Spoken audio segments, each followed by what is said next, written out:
Pour ne rater aucune de nos vidéos, n'oubliez pas de vous abonner et d'activer la cloche.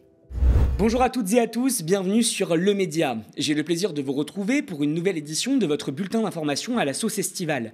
Nous sommes le mercredi 14 août 2024, vous nous regardez sur le canal 350 de la Freebox, sur YouTube ou sur notre site internet. Vous êtes déjà plus de 48 000 à avoir signé notre grande pétition pour une répartition plus équitable et plus démocratique des fréquences TNT. Signez et partagez-la sur tnt.lemediatv.fr. Merci, continuez à nous soutenir même pendant l'été. Abonnez-vous, faites-nous des dons, devenez sociétaires, on ne vit que de votre soutien.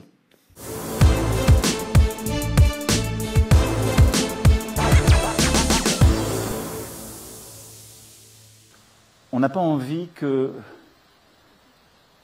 la vie reprenne ses droits. Comme on vous comprend, monsieur le président de la République. Nous aussi, nous avons vécu la même chose. Quand nous étions au lycée et que le prof de maths tombait malade après une interro catastrophique pour nous. Comme vous, nous savions que notre déni allait forcément avoir une fin. Mais bon, comme vous, nous faisions semblant de croire que le temps pouvait suspendre son vol. Bref, fini les Jeux Olympiques, place à la vraie vie. Pour vous et pour nous. Pour vous, en tout cas, les choses sont simples. Essayez de faire oublier aux Français que des législatives anticipées ont eu lieu il n'y a pas si longtemps et jouer à Game of Thrones avec une seule obsession, empêcher la gauche d'arriver à Matignon.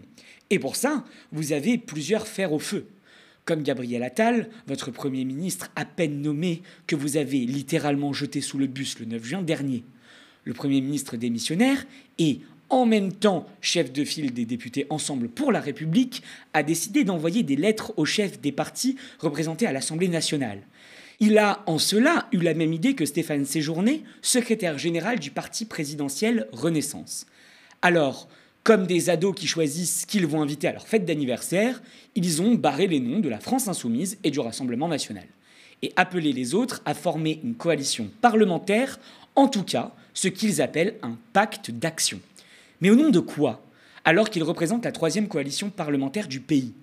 Autant la volonté d'exclure le RN du futur exécutif peut être considérée comme un choix politique cohérent, autant celui de traiter les insoumis de la même manière n'a pas de sens politique.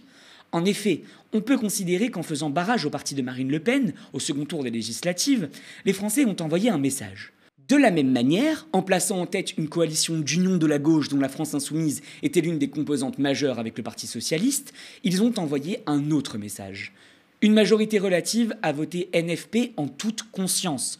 Pas PS, pas LFI, pas les écolos, le NFP. S'acharner à vouloir détruire cette coalition, c'est s'attaquer aux résultats des élections. C'est s'attaquer aux principes démocratiques. Ignorer Lucie Castet, désignée par la force politique disposant de la majorité relative, refuser qu'elle essaye de gouverner en proclamant qu'elle n'y arrivera pas, c'est faire comme si les résultats des urnes n'existaient pas. Vu de l'Élysée, en tout cas, la formation d'un gouvernement n'est pas la priorité des priorités. Selon l'entourage d'Emmanuel Macron, la fumée blanche sortira au plus tôt la semaine du 19 août, après les commémorations du débarquement en Provence. C'est en tout cas ce que rapporte Libération. Et en attendant, le camp présidentiel peaufine sa stratégie pour empêcher la gauche de gouverner, quitte à flirter avec les limites de la Constitution. Dans leurs lettres, Gabriel Attal et Stéphane Séjourné insistent sur la nécessité de trouver une nouvelle voie à l'Assemblée nationale en dépassant les clivages habituels. Mais pourquoi ? Les Français ont voté et les clivages qui sortent des urnes sont bien plus légitimes que la volonté de deux figures de la Macronie. Comme s'il gardait la moindre légitimité pour gouverner, Gabriel Attal propose 6 grands chantiers prioritaires. Rétablir les comptes publics, renforcer la souveraineté économique, défendre les valeurs républicaines et la laïcité, rénover les institutions, améliorer la qualité de vie des Français et renforcer les services publics, notamment l'éducation et la santé. Stéphane Séjourné ajoute une priorité, la souveraineté militaire. De son côté, Benjamin Lucas, député NFP Génération, accuse le président de s'accaparer tous les pouvoirs. Mais ça va au-delà de l'attente me concernant. Ça commence à devenir une colère extrêmement forte à l'égard du président de la République qui a organisé sciemment un blocage des institutions pour s'accaparer tous les pouvoirs. Parce que pendant sa fameuse trêve olympique, il a nommé un commissaire européen, il a organisé des dérogations au droit du travail, il prépare actuellement un budget d'austérité. Et donc il faut sortir de cela. Je trouve qu'il y a une forme de de trumpisation du président Macron. C'est peut-être un peu dur de le dire comme ça, mais vous remplacez Brégançon par Mar-a-Lago, vous remplacez le Stop the Count par le fameux « personne n'a gagné » d'Emmanuel Macron, et vous avez le même déni de la réalité institutionnelle, les mêmes recettes. Et ça me paraît extrêmement grave. Ce qui se joue là, c'est aussi notre capacité à rester une grande démocratie et à redevenir une démocratie parlementaire. C'est pas le président de la République qui doit choisir le Premier ministre, il le nomme. La sémantique constitutionnelle a son importance. Il y a une réalité politique. Aujourd'hui, il doit organiser, le président de la République, les conditions de l'alternance. Charge à nous ensuite, dans la difficulté qui est la nôtre, qui est celle de ne pas avoir de majorité absolue à l'Assemblée nationale. Mais enfin, c'était le cas aussi pour Emmanuel Macron pendant 2 ans. Plus que jamais en France, c'est la bataille des courriers. Dans un texte co-signé par les 4 présidents de groupe composant le nouveau Front populaire, Lucie Castet, la candidate du NFP à Matignon, promet une évolution des pratiques parlementaires et se montre plus ouverte à des compromis. Elle évoque une augmentation du SMIC, mais les 1 600 € promis dans le programme du NFP sont désormais présentés comme un horizon, tout comme le retour de l'impôt sur la fortune. La candidate du NFP a répondu aux Parisiens à ce sujet. Cela reste des horizons, on a un objectif clair d'amélioration significative du pouvoir d'achat, ce sera bon pour l'économie et les patrons le savent. Sur les modalités de mise en œuvre, il faudra en parler avec les partenaires sociaux à qui on veut redonner la main. De très gros compromis, avant même une arrivée hypothétique au pouvoir. Dès début juillet, aux médias, nous alertions sur les risques de voir le programme du NFP compromis. Et voici ce que nous répondait le socialiste Boris Vallaud. Concrètement, est-ce que vous allez défendre, appliquer le programme du NFP ? Mais très concrètement, je veux dire, comment peut-on prétendre que nous n'aurions pas dans cette élection entendu l'attente des Françaises et des Français. Moi, j'ai vu des gens qui ne remplissent pas leur frigo, d'accord ? J'ai vu des gens qui ne remplissent pas leur réservoir d'essence. J'ai vu des gens qui ne peuvent pas prendre leur voiture pour aller bosser parce qu'ils n'ont pas les moyens de faire le premier plein. J'ai vu des gens qui me disent, mais moi, les services publics, ils sont de plus en plus éloignés. Pour trouver un spécialiste, il me faut 3-6 mois. Mon enfant en situation de handicap, il n'est pas pris en charge correctement. Mes parents vieillissent, mais où est l'argent ? Pour qu'ils puissent être maintenus à domicile ou qu'ils restent à charge en établissement. Si on n'est pas capable d'entendre ça, si on n'est pas capable de mettre en place ces mesures d'urgence, le SMIC, le gel des tarifs, l'abrogation des décrets sur la réforme des retraites, oui, on n'aura pas répondu à ces exigences. Ces ouvertures de la gauche laissent le locataire de l'Élysée de marbre. Le message est clair. Une majorité stable doit être construite avant toute domination. Sinon, censure parlementaire. La gauche ne se fracturera pas, pronostique de son côté Laurent Marcangeli, chef du parti Horizon dans Libération. Le NFP a gagné 193 sièges. Il a une candidate soutenue par tous ses partis et ses députés ont aussi peur de se retrouver de nouveau devant les électeurs dans 11 mois.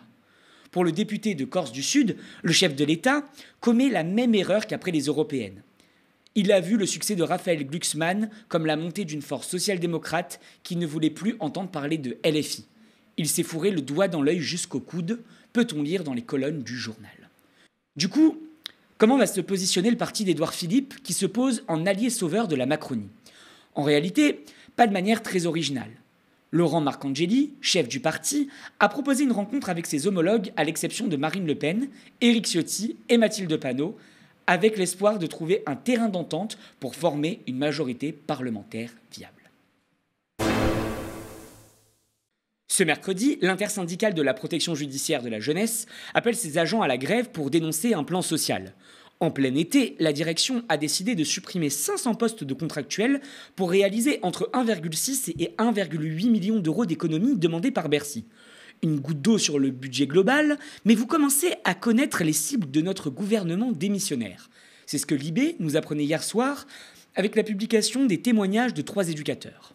Lina, par exemple, dit avoir du mal à sortir de l'état de choc.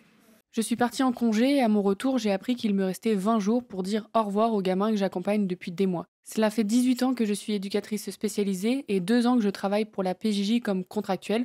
J'interviens auprès des jeunes quand un juge a décidé qu'ils devaient être suivis après une infraction. Je les rencontre à un moment charnière de leur vie où tout peut encore changer. La base de mon travail, c'est de créer un lien de confiance avec les gamins pour les accompagner dans un parcours de vie souvent chaotique qui les a fait tomber dans la délinquance. On est tellement en sous-effectif que je ne peux même pas leur présenter de remplaçants. Laïla, une autre éducatrice, lance. J'ai l'impression que l'on se fout de ces mineurs. Pourtant, le 24 mai dernier, Gabriel Attal annonçait un placement en foyer de 15 jours dès le premier fait de délinquance. Alors je vous annonce une mesure nouvelle. Au premier fait, on va permettre pour certains jeunes le placement en foyer pendant une quinzaine de jours. Je pense que ça permet d'apporter une réponse immédiate et concrètes à un acte de délinquance, notamment pour évaluer la situation et pour une prise en charge adaptée. Mais comment mettre en place ces accompagnements avec 500 contractuels de moins ? Un non-sens que dénoncent les syndicats, dont Aurélie Posadsky, responsable d'unité à la CGT. Dès qu'il y a un fait divers, etc., là, on va parler de la jeunesse. Et en même temps, voilà, on ne nous donne pas les moyens. Et le non-sens de ces décisions, de cette coupe budgétaire, c'est on est déjà dans une situation où on manque cruellement déjà de moyens. Et là, on nous en enlève encore plus. Et les premiers qui vont pâtir effectivement de ça, c'est les agents concernés, effectivement, qui se retrouvent sans job d'ici 3 semaines, avec des annonces très brutales, hein, des notifications comme ça à l'emporte-pièce. Et surtout, notre cœur de métier, c'est les jeunes. Et du coup, ce sont les jeunes qui vont être impactés au final, le plus. Puisque à la rentrée, il y en a plein qui vont se retrouver sans éducateur, sans prise en charge. Et très brièvement, pour bien comprendre, quelle est la situation idéale que vous défendez? Combien de postes faudrait-il créer ou maintenir? Alors, je ne pourrais pas vous donner les chiffres, voilà, parce que franchement, je ne suis pas assez calée là-dessus.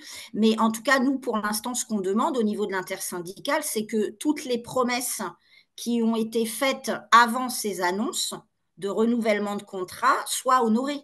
C'est-à-dire qu'il y a les contractuels à qui on avait promis des renouvellements de contrat parce qu'il y a de réels besoins. On souhaite tout simplement que l'administration tienne ses engagements. L'intersyndicale de la protection judiciaire de la jeunesse dit avoir été reçue par cette direction ce jour et avoir levé le mouvement de grève. Jugeant que la saison estivale n'est pas propice et que la direction reste campée sur ses positions, l'intersyndicale annonce déjà la reprise d'un mouvement de grève à la rentrée. De son côté, la Commission nationale consultative des droits de l'homme a communiqué son inquiétude devant cette possible suppression de 500 postes au sein de la PJJ sur les réseaux sociaux X. On a entendu en tout début de flash Emmanuel Macron nous vendre les JO en fait comme la vraie vie qui selon lui doit durer. Voici l'exemple d'un dur retour à la réalité que bien des paillettes ne sauraient dissimuler.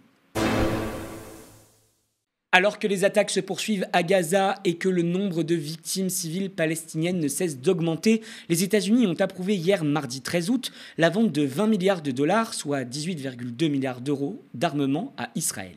Les États-Unis sont attachés à la sécurité d'Israël et il est vital pour les intérêts nationaux américains d'aider Israël à développer et à garder une importante capacité d'autodéfense, justifie le département d'État américain dans une note au Congrès. La vente inclut 50 avions de chasse F-15 construits par le géant américain de l'aéronautique Boeing, près de 33 000 munitions pour tanks et 50 000 obus de mortier.